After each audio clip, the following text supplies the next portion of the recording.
Hello everyone, welcome back. This is Module 7, Dharma, which means teachings, although Dharma does have a lot of different meanings and definitions. So the definition of teachings is ideas or principles taught by an authority. So that's the standard Merriam-Webster definition of teachings. Dharma, as I mentioned with Sangha, is one of the three jewels of Buddhism: Buddha, Dharma, Sangha. And so teachings can help us to expand our consciousness, which, if you really think about sort of the human pursuit, Buddhist principles and perspective, expanding our consciousness is really what we are after here, right? It goes back to beginner's mind, it goes back to Kaizen, continuous improvement. A lot of these principles are interrelated, interconnected. They're all part of the framework and webbing, right, of an interconnected universe and experience. But some of the other definitions of Dharma are interesting. It could be an individual's duty fulfilled by observance of custom or law, an individual's duty fulfilled. The basic principle of cosmic existence or divine law. I find that fascinating, where Dharma could also mean divine law. The unknowable law of the universe is the Dharma. And then conformity to one's duty and nature, right? So if you're following your Dharma, you're following your purpose, your passion, your path. Again, what does that tie back to?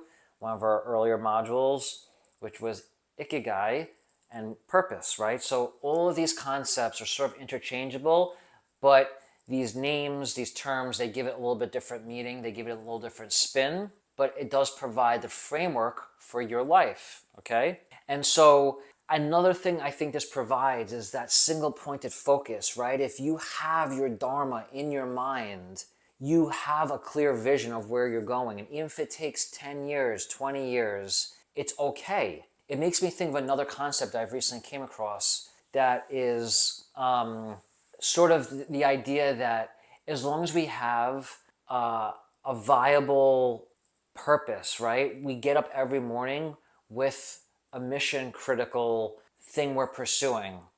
That is what most people who have passion and purpose, they have something that is guiding them, that's giving them the reason to get up in the morning.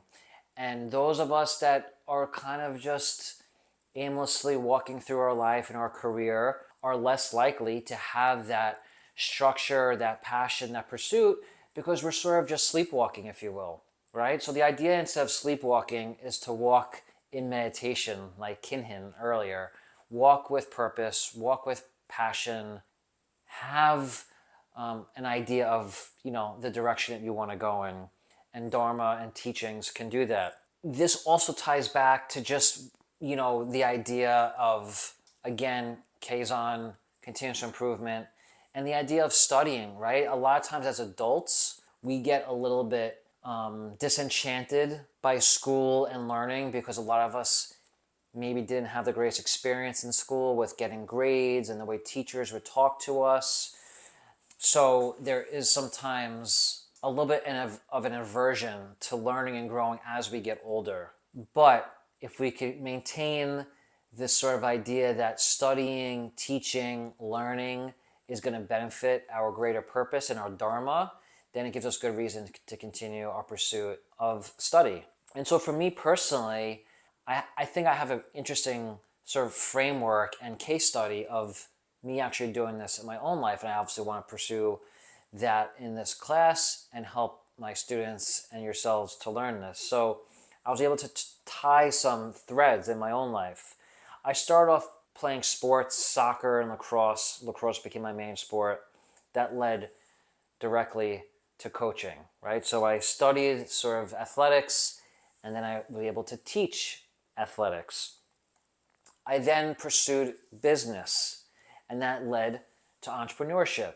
So I started working for other people. I learned the ins and outs and the basics of business, and then that inspired me and encouraged me to want to learn entrepreneurship, which eventually led me on to Shark Tank, season 1 pilot of that show. I pursued spirituality since I've been a little kid, all different styles and forms of spirituality.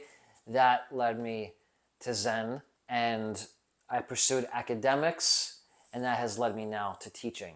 right? So you could see that if you have a passion and a purpose, you take that first step, that first mindful step, that first breath with the open mind, with the pursuit of the teachings, following your passion, your purpose, your Dharma, and all of these touch points, all of these dots start to connect into a beautiful, sort of fulfilling life.